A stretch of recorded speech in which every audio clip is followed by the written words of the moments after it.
Welcome to Magic Fairy Tales. یہ کہانی ہے ایک ایسی عظیم سلطنت کی جہاں ایک رحم دل بادشاہ حکومت کرتا تھا جس کا نام جلال الدین تھا۔ لوگ اس کی انصاف پسندی، رحم دلی اور نرم مزاجی کی مثالیں دیا کرتے تھے، مگر اس عظیم محل کی ایک ایک اینٹ میں نفرت، حسد، خود غرضی اور بدلے کی آگ چھپی ہوئی تھی۔ شاہی خاندان کے کئی لوگ اقتدار کی ہوس میں جلتے رہتے تھے، مگر پھر بھی وہ محل پرسکون محسوس ہوتا تھا کیونکہ وہاں ملکہ نرمین موجود تھی۔ ملکہ نرمین جلال جیسی شاندار عورت شاید ہی دنیا میں کوئی اور ہو۔ وہ اپنے شوہر سے بے حد محبت کرتی تھی اور ہر خوشی و غم میں اس کے ساتھ کھڑی رہتی تھی۔ حسن کی ملکہ کہلانے والی نرمین کی چال میں عجیب سا وقار تھا اور شان و شوکت کے اعتبار سے وہ دنیا کی بہترین ملکہ مانی جاتی تھی۔ شادی کو 4 برس گزر چکے تھے مگر دونوں اولاد جیسی نعمت سے محروم تھے۔ یہ دکھ ان کے دل میں خاموشی سے چھپا رہتا مگر دونوں ایک دوسرے کے سامنے کبھی مایوسی ظاہر نہ کرتے۔ ایک شام دونوں محل کے وسیع باغیچے میں بیٹھے تھے۔ ٹھنڈی ہوا چل رہی تھی، آسمان پر ستارے جگمگا رہے تھے اور موسم بہت سہانا تھا۔ ملکہ نے آسمان کی طرف دیکھتے ہوئے آہستہ سے کہا، کاش اللہ پاک ہمیں اس سرد شام جیسی سفید ٹھنڈی شہزادی عطا کرے جو بالکل برف جیسی ہو۔ میری تو خواہش ہے کہ ہماری ہر موسم جیسی شادیاں ہوں، سردی، گرمی، بہار، خزاں۔ قبولیت کا وقت شاید ایسا ہی ہوتا ہے، اللہ سنتا ہے، بخش دیتا ہے اور جھولیاں بھر دیتا ہے۔ کسی کو خبر بھی نہیں ہوتی کہ کب کون سی دعا نصیب میں لکھ دی جائے۔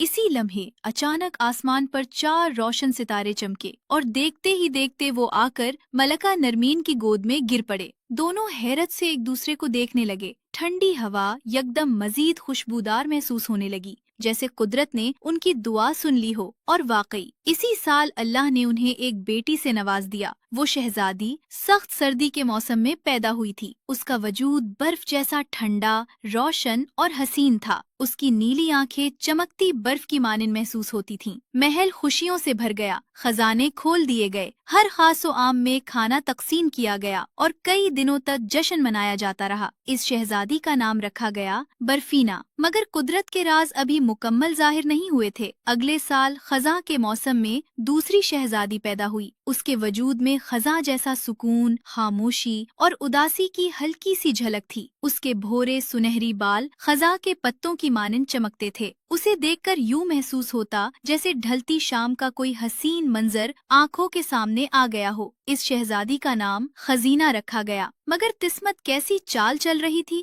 یہ اس وقت کوئی نہیں جانتا تھا۔ پھر اگلے سال گرمی کے موسم میں تیسری شہزادی پیدا ہوئی۔ اس کے وجود میں سورج جیسی روشنی اور آگ جیسی تپش تھی۔ اس کی ہنسی سے پورا محل جگمگا اٹھتا تھا اور اس کی موجودگی ہر محفل کو روشن کر دیتی تھی۔ اس کا نام سولارا رکھا گیا کیونکہ وہ گرمی کے موسم کی مانند روشن اور طاقتور تھی۔ اور پھر اگلے سال بہار کے موسم میں چوتھی شہزادی پیدا ہوئی۔ وہ کسی گلابی ٹیلپ کے پھول جیسی نرم و نازک تھی۔ اس کی آمد کے ساتھ ہی محل کے باغوں میں پھول کھل اٹھے، رنگ برنگی تتلیاں اڑنے لگی اور ہوا میں عجیب سی خوشبو پھیل گئی۔ ایسا محسوس ہوتا تھا جیسے بہار خود انسانی روپ میں زمین پر اتر آئی ہو۔ اس شہزادی کا نام ٹیلپ رکھا گیا۔ بادشاہ اور ملکہ کی خوشی کی کوئی حد نہ رہی۔ اب وہ ہر موسم کی رحمت پا چکے تھے۔ محل میں ہنسی، خوشی اور محبت کی بہار تھی۔ چاروں شہزادیاں ایک دوسرے کے ساتھ کھیلتے ہوئے بڑی سی ہونے لگی اور دیکھتے ہی دیکھتے وقت گزرتا چلا گیا، مگر تقدیر خاموشی سے اپنا کھیل تیار کر رہی تھی۔ اور پھر 18 سال بعد وہ دن آ پہنچا جب قسمت کا سیاہ سایہ ان شہزادیوں پر پڑنے والا تھا۔ شکریہ میری خواہش پوری کرنے کے لیے۔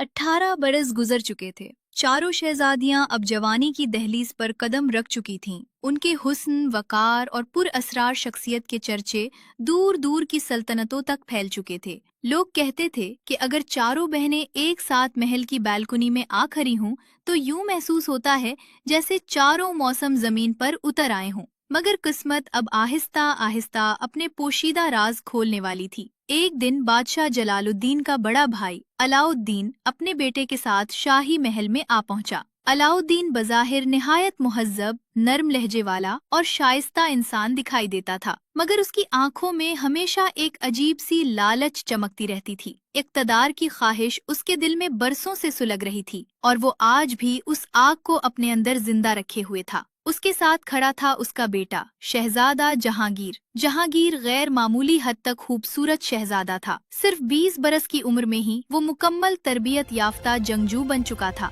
घड़सवारी, तलवारबाजी, तीर अंदाजी और जंगी हिकमत अमली में उसका कोई मुकाबला न था, मगर उसकी शख्सियत में अजीब सा सुकून भी था जो उसे दूसरे शहजादादों से मुख्तलिफ बनाता था। उसकी नीली आंखों में गुरूर नहीं बल्कि खामोश संजीदगी नजर आती थी। वो अपने वालिद के साथ महल में एक खास ख्वाहिश लेकर आया था, शादी की ख्वाहिश। जैसे ही वो शाही बाग की तरफ बढ़ा, उसकी नजर सबसे पहले बर्फीना पर पड़ी। महल के एक खामोश कोने में वो बर्फ से नन्हे नन्हे नक्श बना रही थी। कभी बर्फ का खरगोश, कभी बिल्ली, कभी छोटा सा स्नोमैन। उसके इर्द गिर्द ठंडी चमकती बर्फ यूं गर्दिश कर रही थी जैसे सितारे जमीन पर उतर आए हों। अचानक बर्फीना आहिस्ता से उठ खड़ी हुई। उसके लंबे सुनहरी सफेद बाल हवा में लहराने लगे और उनसे झड़ती हुई बर्फ रोशन सितारों की मानिंद जमीन पर गिरने लगी। उसके हर कदम के साथ जमीन पर हल्की बर्फ जम रही थी। जहांगीर चंद लम्हों के लिए उसे देखता ही रह गया, जैसे वक्त थम गया हो। फिर उसने दूसरी तरफ नजर दौड़ाई। एक बूढ़े दरख्त के नीचे खजीना बैठी थी। वो जर्द पत्तों को निहायत नफासत से सजाकर अजीबो गरीब एंटीक तर्ज की डेकोरेशंस बना रही थी।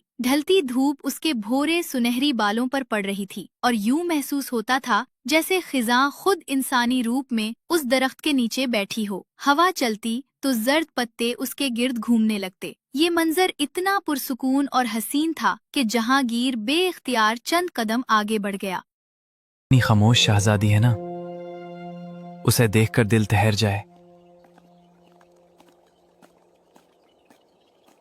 मगर फिर मशरिक की जानिब से निकलती सुनहरी धूप पर उसकी नजर पड़ी, जहां सुलारा एक बड़ी सुनहरी ततली के पीछे भाग रही थी।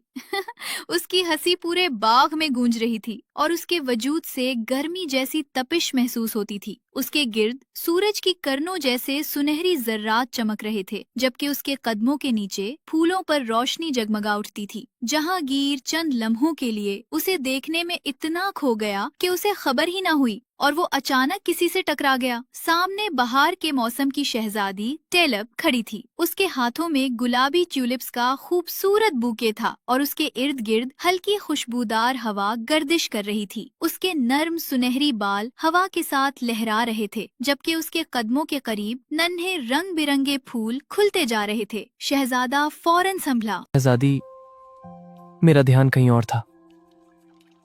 ख्याल रखना दोबारा ना हो।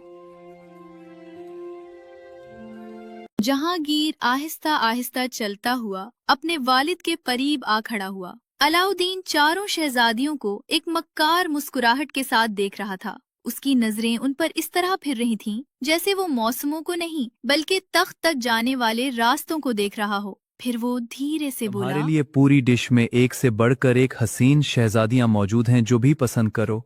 आने वाला बादशाह तुम ही बनोगे।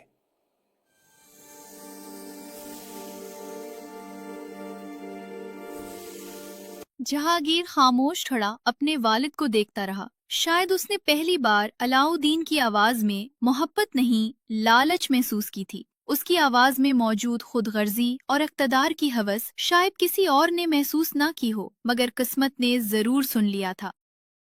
अलाउद्दीन अपने जमाने का एक अय्याश और लापरवाह शहजादा था। उसकी तबीयत में गुरूर, जल्दबाजी और गुस्सा इस कदर भरा हुआ था कि वो सिफात किसी भी हकीकी बादशाह या शहजादे को जेब नहीं देती। वो ताकत तो चाहता था, मगर उसमें हुक्मरानी का सब्र, इंसाफ और बुर्दबारी मौजूद नहीं थी। उसके बरक्स जलालुद्दीन निहायत नरमदिल, दानिशमंद और रहमदिल इंसान था। वो तलवार से ज्यादा अक्ल पर यकीन रखता था और रियाया की मोहब्बत को ताकत समझता था। यही वजह थी कि इन दोनों भाइयों के वालिद अजीम बादशाह अकबर अपनी उम्र के आखिरी हिस्से में एक निहायत अहम फैसले पर पहुंचे। पूरा शाही खानदान दरबार में मौजूद था जब बूढ़े बादशाह अकबर ने अपने हाथों से सल्तनत का शाही ताज उठाया और सबकी हैरत के सामने वो ताज अपने छोटे बेटे जलालुद्दीन के सर पर रख दिया। दरबार खामोश रह गया। अलाउद्दीन के चेहरे पर उस लम्हे जो नफरत उभरी वो शायद कभी खत्म न हुई। बादशाह अकबर जानता था कि सल्तनत सिर्फ ताकत से नहीं बल्कि अकल, बर्दाश्त और रहमदिली से चलती है।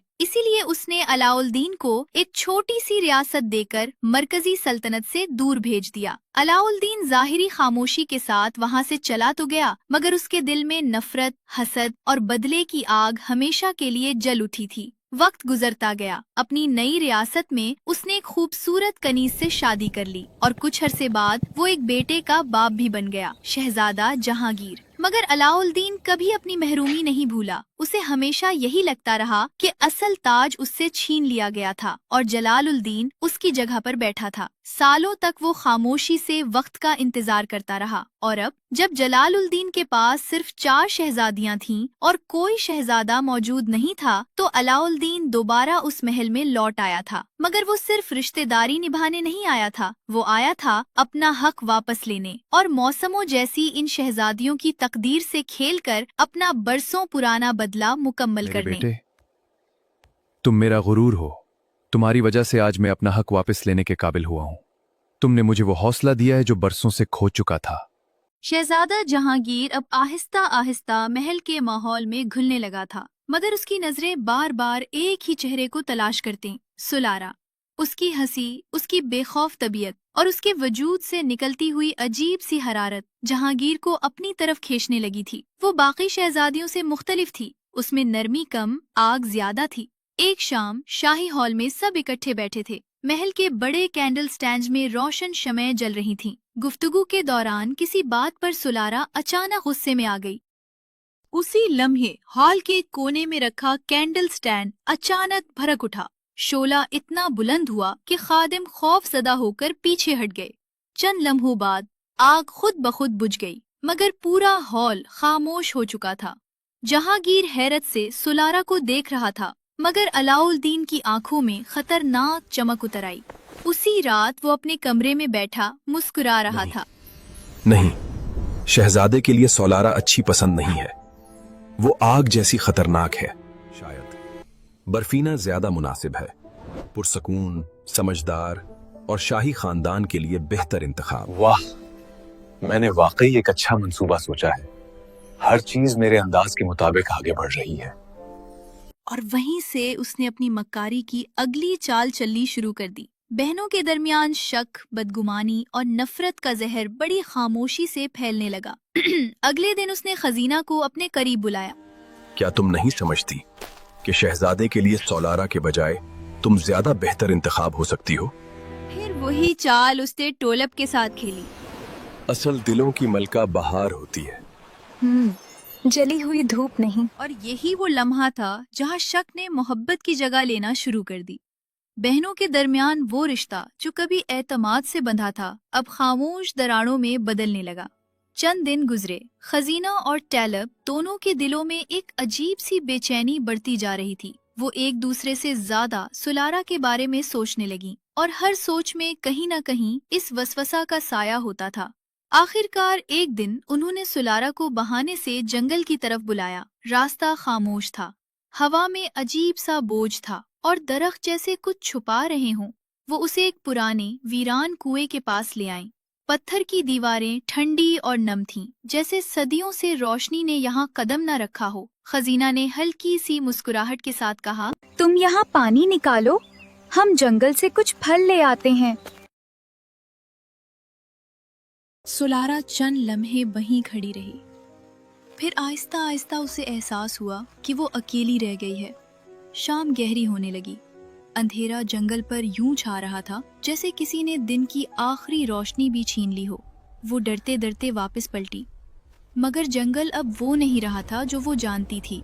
ऊंचे स्याह पत्थर रास्ते में ऐसे खड़े थे जैसे किसी जमाने में जीते जागते इंसान रहे हों और अब किसी लानत ने उन्हें खामोश कर दिया हो। इसी लम्हे हवा रुक सी गई और एक सर्द भारी सरगोशी फजा में गूंजी, पीछे मत देखना। सुलारा के कदम तेज हो गए, दिल जोर जोर से धड़कने लगा, मगर उसके पीछे कोई था, कोई ऐसा जो हर कदम के साथ करीब आ रहा था। फिर अचानक एक आवाज ने उसे रोक दिया। सुलारा। वो आवाज पहचानी हुई थी, मगर अब उसमें अपनापन नहीं था, सिर्फ खौफ था। वो जम गई और फिर उसने आहिस्ता से पीछे मुड़कर देखा। इसी लम्हे हवा जैसे रुक गई हो, जमीन जैसे सांस रोक लेती है और वक्त जैसे टूट गया हो। सुलारा की आंखों में खौफ जम गया। उसके हाथ सबसे पहले पत्थर बनने लगे, फिर बाजू, फिर चेहरा, और देखते ही देखते उसका पूरा वजूद बर्फ की तरह सख्त बेजान पत्थर में बदलने लगा। वो कुछ कह भी ना सकी और चंद लम्हों बाद गर्मी की मौसम की खूबसूरत रोशन शहजादी सुलारा उस खौफनाक वादी में एक खामोश पत्थर बनकर हमेशा के लिए कैद हो चुकी थी। महल में अगली सुबह सब कुछ वैसा ही था। वही शाही राहदारियों में जलते फानूस, वही बागों में बहती खुशबूदार हवा, वही खादिमों की आहटें। मगर फिर भी महल अधूरा लग रहा था, क्योंकि उस महल की रोशनी सुलारा गायब थी। मलका नरमीन पागलों की तरह पूरे महल में उसे ढूंढ रही थी। कभी उसके कमरे में जाती, जहां अब भी उसकी खुशबू बाकी थी, कभी बागों में उसका नाम पुकारने लगती। पूरा महल खौफ और खामोशी में डूबा हुआ था। बादशाह जलालुद्दीन ने सिपाहियों को जंगलों में भेज दिया, मगर सुलारा का कोई निशान न मिला। और उन्हीं लम्हों में शहजादा जहांगीर पहली बार अपने दिल को बेचैन महसूस कर रहा था। उसे बार बार सुलारा की हंसी याद आती, उसकी जिद, उसकी आंखों की रोशनी। शायद उसे अब एहसास हो रहा था कि उसे सिर्फ गर्मी का मौसम नहीं, बल्कि सुलारा पसंद थी। हॉल के कोने में बर्फीना खामोश बैठी थी। उसके सामने रखा पानी आहिस्ता आहिस्ता बर्फ बनता जा रहा था। महल की हवा सर्द हो रही थी, जैसे उसकी खामोशी खुद एक तूफान बन रही हो। तभी जहांगीर को हकीकत का पता चला। बाबा, मैं चाहता हूं कि मैं सोलारा को ढूंढ कर लाऊं। हर मौसम जरूरी होता है, मगर सोलारा जरूरी नहीं। तुम्हारा इंतखाब बर्फीना होना चाहिए, बस। मगर मुझे सोलारा पसंद है। अपनी पसंद बदल लो अगर तुम्हें हुक्मरानी करनी है। और हाँ, सोलारा को ढूंढने की कोशिश भी मत करना। मैंने उसे तुम्हारी बेहतरी के लिए दूर कर दिया है। बाबा, आप ये कैसे कर सकते हैं? जहांगीर के अंदर कुछ टूट गया था, ऐसा जैसे दिल ने एक फैसला कर लिया हो और अब वापसी मुमकिन न रही हो। उसी लम्हे उसने तय कर लिया कि वो सुलारा को वापस लाएगा, चाहे उसे मौत की वादी में ही क्यों ना जाना पड़े। रात के अंधेरे में वो अकेला पत्थरों की वादी की तरफ निकल पड़ा। जंगल गैर मामूली हद तक खामोश था। खुश्क दरख्त हवा के बगैर भी सरगोशियों में मुब्तला थे और हर तरफ सियाह पत्थर ऐसे खड़े थे जैसे वक्त ने उन्हें जिंदा हालत में ही कैद कर दिया हो। जहांगीर जब आगे बढ़ता तो उसे यूं महसूस होता जैसे हवा में एक मानूस खुशबू बिखरी हो, सुलारा की खुशबू। वो रुक रुक कर हर तरफ देखता, मगर वहां कोई नहीं था। फिर भी वो आगे बढ़ता रहा। हर चंद कदम बाद पीछे से आवाजें उभरती, यहां से चले जाओ। तुम्हें यहां कुछ नहीं मिलेगा। जहांगीर थक कर रुक गया, मगर दिल की जिद फिर भी कायम थी। उसके सामने वादी के बीच एक पथरीला बुत खड़ा था। वो करीब गया और कांपते हाथ से उसे छू लिया। उसी लम्हे पत्थर में दरार पड़ी, रोशनी निकली और बुत टूट कर बिखर गया। खामोशी टूट गई और फिर पत्थरों के दरमियान से सुलारा बाहर आई, जिंदा, रोशन और आंखों में वही पुरानी चमक। जहांगीर चंद लम्हे साकित रहा, फिर उसकी आंखों में आंसू आ गए। सुलारा हल्की सी मुस्कुराहट के साथ उसके सामने खड़ी थी। मेरे साथ चलो। पीछे मुड़कर देखने वाले पत्थर के हो जाते हैं। ये माजी, ये तकलीफी, ये सब पीछे छोड़ दो। महल में सुलारा की वापसी की खबर जैसे ही पहुंची, पूरा दरबार एक लम्हे के लिए खामोश हो गया। जहांगीर उसे वापस ले आया था और अब वो दोबारा महल की दहलीज पर खड़ी थी, मगर इस बार उसकी आंखों में दर्द के साथ साथ समझ भी थी। डेवलप और खजीना एक दूसरे को देखकर कांप उठी। हाँ, फिर दोनों ने मलका नरमीन और बादशाह जलालुद्दीन के सामने सच उगल दिया। उन्होंने एतराफ किया कि वो अपने चचा अलाउद्दीन के बहकावे में आ गई थीं और सुलारा के खिलाफ वो सब कुछ उन्हीं के कहने पर हुआ था। महल में सुकूत छा गया। सब नजरें सुलारा पर थीं, मगर उसने एक लंबी खामोशी के बाद सिर्फ इतना कहा, मैंने सबको माफ किया। मैंने पत्थरों में रहकर सब्र सीख लिया। इसी दौरान अलाउद्दीन, जिसने बरसों से अपने अंदर जहर, लालच और हसद छुपा रखा था, खुद को बेनकाब होते देखकर टूट गया। उसे लगा कि अब उसकी ताकत, उसकी चालें सब खत्म हो चुकी हैं। शर्मिंदगी और खौफ के इस बोझ में वो महल से भागा और पहाड़ की तरफ चला गया। वहां खामोश ऊंचाई पर खड़े होकर उसने एक आखिरी नजर नीचे डाली और फिर खुद को गिरा दिया। वादी ने जैसे एक और अंधेरे को निगल लिया।